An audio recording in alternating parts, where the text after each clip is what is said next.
Amanda Gonzalez came into this world on December 8, 1981, born to Santos Gonzalez and Gloria Bates. Her early years were marked by the separation of her parents, a situation clouded in mystery. In due course, Gloria remarried a man named Michael Bates, who would step into the role of a father figure for Amanda when she was just 4 years old. Michael, hailing from Madisonville, Texas, watched Amanda grow into a popular girl with a heart of gold. Known for her kindness and her unwavering stand against bullies on behalf of her classmates, Amanda graduated from Madisonville High School in the year 2000. A turning point came when, after her high school graduation, Amanda surprised her family with a life-altering decision. She arrived home with a recruiter, announcing her intention to enlist in the U.S. Army. Her dream was to become a physical therapist for children, and she saw the Army as a means to save up for college. Amanda's family supported her decision, though little did they know the heart-wrenching consequences that lay ahead. With her family's blessings, Amanda embarked on a path that would take her to places she had never imagined. It was the year 2001, and at the age of 19, she found herself stationed in Hanau, Germany. Assigned the role of a cook, Amanda worked diligently, but she also made it a point to explore the cultural wonders of the country in her spare time. She marveled at majestic castles and got lost in the enchanting city of Paris. Europe held countless experiences for her. Several months into her service, Amanda made an unexpected call to her mother back in Texas. The news she delivered was filled with excitement. She was pregnant and eagerly looking forward to the new chapter in her life. Amanda planned to name her baby Alicia Marie, with an estimated delivery date of March 26, 2002. However, the identity of the unborn child's father remained a mystery, one that persists to this day. Amanda's life seemed to be on an upswing. She had a promising future ahead. But fate had a cruel twist in store. On November 5, 2001, a day that began like any other in Hanover, Germany, Amanda inexplicably vanished. Her absence raised alarm among her fellow soldiers, and a search was launched. They arrived at her barracks, only to find her room locked. Fearful of the worst, they forced their way in and discovered Amanda's lifeless body on the floor. Panic engulfed them as they desperately tried to revive her, but their efforts were in vain. The news of Amanda's death spread rapidly, sending shockwaves through the Army base. The autopsy report revealed the grim truth: Amanda had been strangled to death. This devastating news reverberated all the way to Texas, leaving Amanda's loved ones with a multitude of unanswered questions. Why would anyone want to harm Amanda? An investigation was launched, but despite the dedicated efforts of the authorities, the case went cold. There were no leads, no suspects, and no justice for Amanda. It was a heartbreaking end to a life that had held so much promise. Despite the investigation into her daughter's murder stalling for several years, Gloria, Amanda's mother, never lost faith in justice. She spent years reaching out to lawmakers, and even wrote to popular TV shows like Dr. Phil and America's Most Wanted, all in an effort to keep Amanda's case in the public eye. Gloria's unwavering determination extended to her visits to Amanda's grave, where she often spoke to her deceased daughter, vowing to keep fighting. In 2011, a ray of hope emerged when Army investigators offered a reward of $125,000 for any information that could help solve the case. However, still, no breakthrough came. Gloria received weekly updates from investigators, each containing the same disheartening news: no suspects had been identified. Finally, after 22 years of waiting, perseverance paid off. On February 23, 2023, an FBI agent informed Gloria that there had been a breakthrough in the case and that an arrest had been made. This day marked a significant step closer to the justice Amanda deserved. The individual taken into custody was Shannon L. Wilkerson, a 42-year-old former Armed Forces member. The arrest was the result of a collaborative effort between the FBI Jacksonville Office of Special Investigations, and the Army Criminal Investigation Division. Wilkerson was charged under the Military Extraterrestrial Jurisdiction Act, which grants U.S. courts jurisdiction over former members of the armed forces for crimes committed overseas. The exact details of how investigators linked Wilkerson to the murder and what his possible motive might have been remain unclear. Nevertheless, he pleaded not guilty to the first-degree murder charge against him, and if convicted, he could face life imprisonment. Interestingly, it came to light that Wilkerson had even attended a memorial service for Amanda at the Army base in Germany after her death. The future remains uncertain, but for Gloria and her family, the arrest of Amanda's alleged killer provides a sense of justice and closure that they've been yearning for over 2 decades. On a cold and eerie night, as the clock struck midnight on November 21, 2002, the small town of Spanaway, Washington, became the backdrop for a chilling discovery that would haunt both the community and law enforcement for years to come. In the desolate 15600 block of 74th Avenue East, a lifeless body lay motionless, stripped of all clothing. It was a scene that sent shivers down the spines of the police officers who rushed to the location, their veins filled with tension and uncertainty. The tension in the air was palpable as the officers arrived at the scene, not knowing what to expect.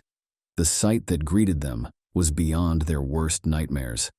The woman's life had met a gruesome and inexplicable end, leaving them with a bone-chilling question that would drive their investigation. Who was she, and what dark circumstances had led to her demise? Despite the initial shock and the absence of immediate clues, the detectives were resolute in their determination to uncover the truth.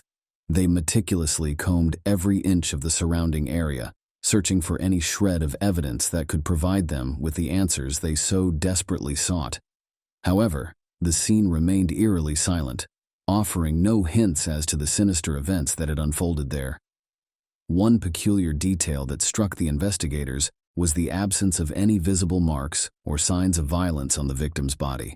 This observation led them to believe that the woman had likely met her fate elsewhere and had been unceremoniously dumped on the side of the road. As the woman's lifeless form was carefully transported away from the grim scene, the detectives stood in stoic silence, their faces etched with fierce determination.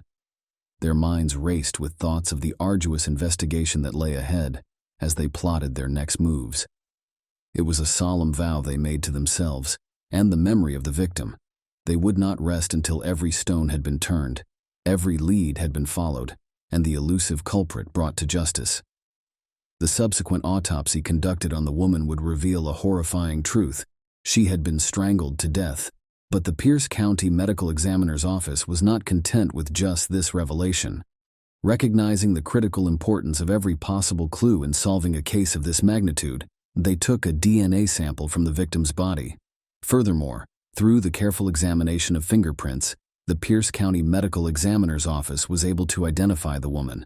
Her name was Sharon Van Gilder, a 39-year-old devoted mother of 2 children and a beloved member of her community. Sharon had grown up in Enumclaw, surrounded by several siblings, but little was known about her early life. Those who had the privilege of knowing her described Sharon as a kind and caring person, always willing to lend a helping hand to those in need. Her tragic and inexplicable death left a profound void in the lives of all who had known her. The shock of her passing rippled through her community, leaving her friends and neighbors in disbelief. As the investigation into Sharon's death unfolded, detectives were met with more questions than answers. However, they were determined to crack the case and provide Sharon's grieving family with the justice they so rightfully deserved. As they delved deeper into their investigation, they uncovered a crucial piece of information. Sharon had been last seen leaving a bar in Tacoma with a man named Miguel Angel Urbano Vasquez. This discovery immediately placed Miguel under the intense scrutiny of law enforcement, making him a prime suspect in the case. The authorities launched an all-out effort to locate and apprehend him. Simultaneously, the Washington State Patrol Crime Lab worked tirelessly to gather additional evidence, including DNA samples taken from the crime scene. These samples were destined to play a pivotal role in the unfolding drama. However, capturing Miguel proved to be a daunting task, and he managed to evade the authorities, escaping to Mexico just as they were closing in on him. Despite their best efforts, detectives were unable to track him down. As time passed, the investigation ran dry, and the case went cold, leaving Sharon's loved ones with heavy hearts and no closure.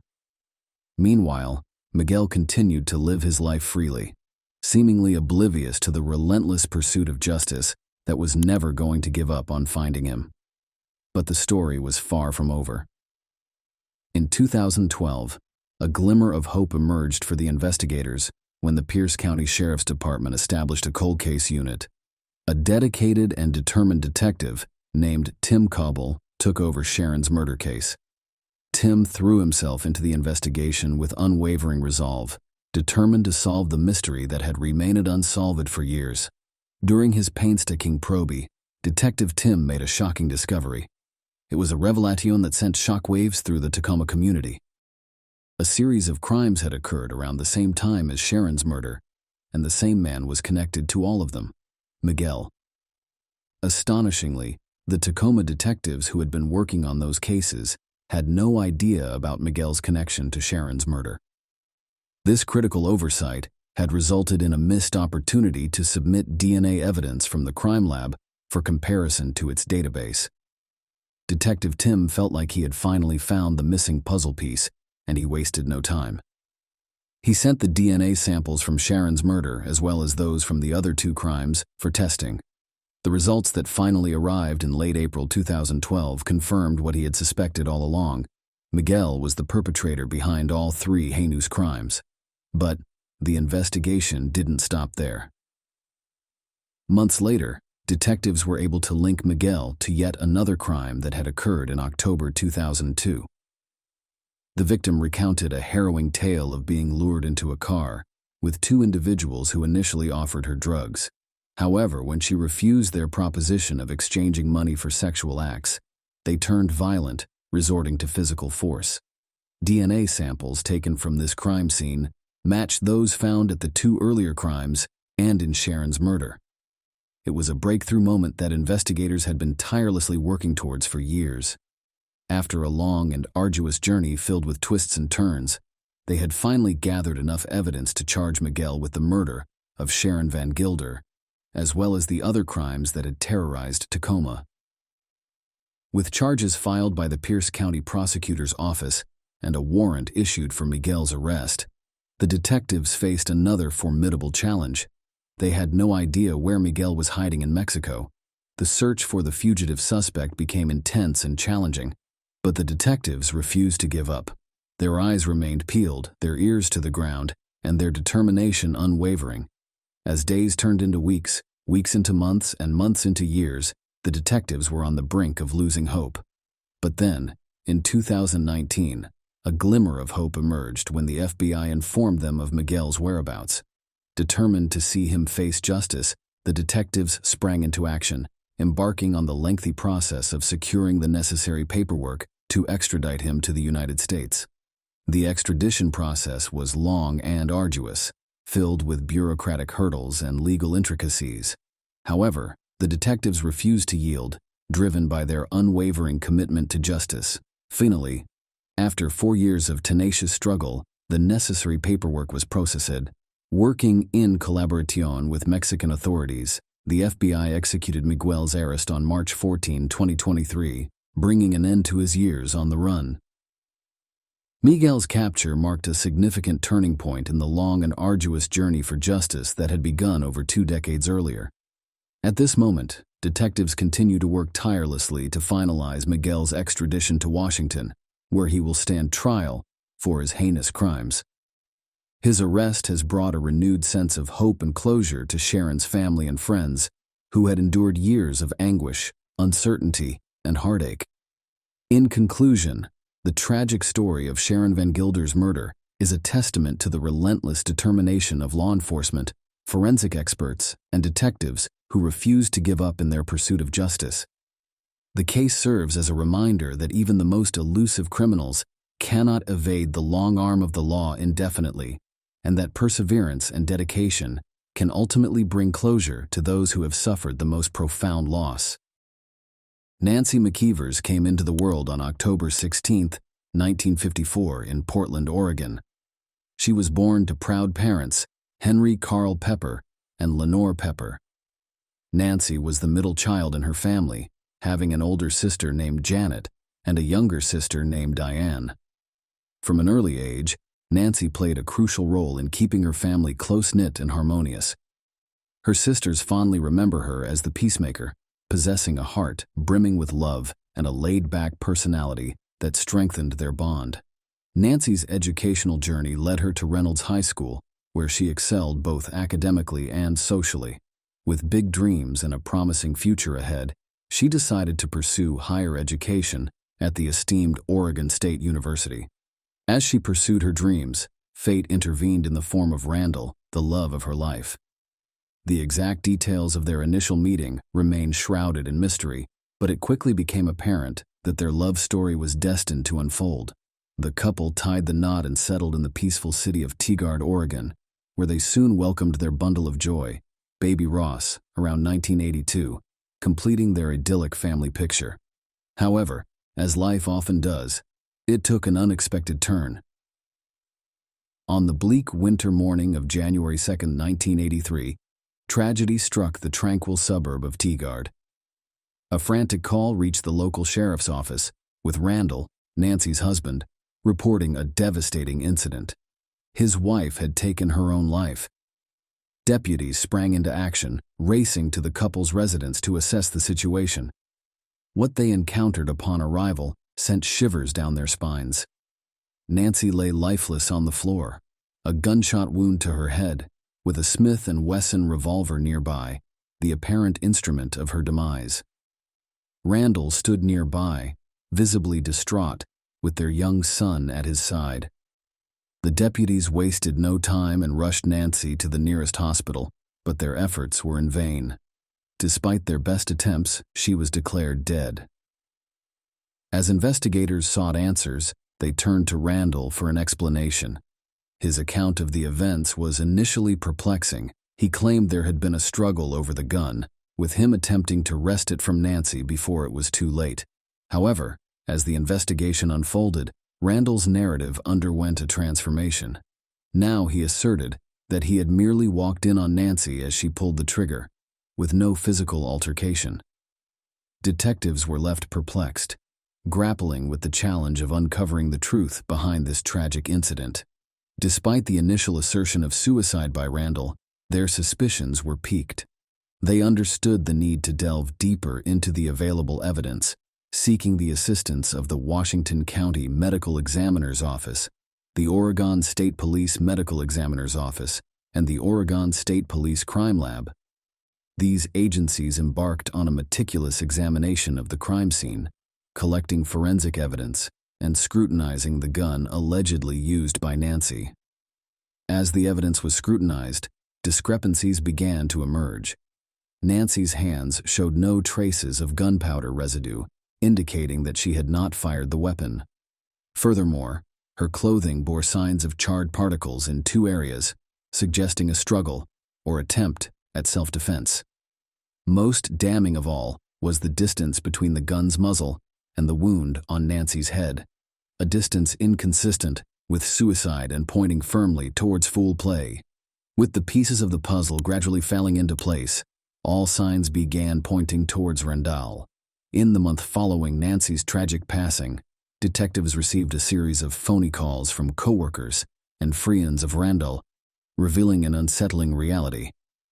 It emerged that Nancy had been contemplating divorce, and there were troubling indicators in Randall's behavior that suggested he may have harbored intentions to harm her.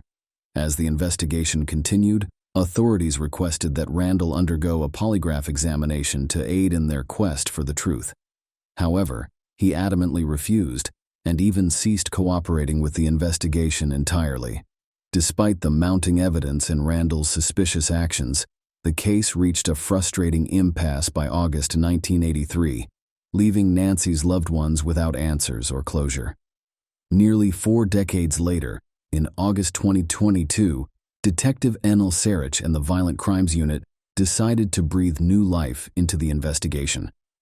Armed with advanced technology and forensic techniques, they re-examined the evidence with a fresh perspective. The Oregon State Police Crime Lab reviewed the 1983 lab results, which only strengthened the belief that Nancy had not taken her own life. The detectives conducted over 20 interviews, engaging with individuals such as detectives, deputies, and firefighters who had responded to the scene in 1983. These interviews uncovered new leads that held the potential to crack the case wide open. In January 2023, detectives finally had the opportunity to speak with Randall, who was still residing in Tigard. During the interview, Randall disclosed seeking therapy to cope with the trauma of Nancy's death. When asked about his wife's mental health history, he stated that she had none, but he vehemently denied any involvement in her death. Despite his denials, detectives remained convinced that Randall was concealing the truth, as all the evidence pointed squarely in his direction. Subsequently, detectives referred the case to the Washington County District Attorney's Office, aiming to secure a grand jury indictment against Randall and finally achieve justice for Nancy. However, just as it seemed that justice might be served, a tragic turn of events occurred on February 8, 2023.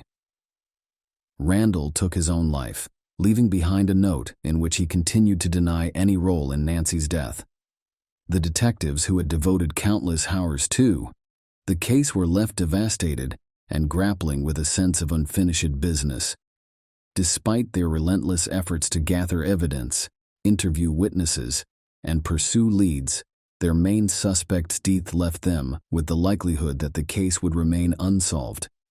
Nancy's surviving loved ones, including her mother and 2 sisters, were left to pick up the pieces. While the case was officially closed due to Randall's passing, his actions spoke louder than any words ever could. Though they would never uncover the complete truth about Nancy's fate, they found some semblance of closure, comforted by the detectives' unwavering commitment to seeking justice on her behalf.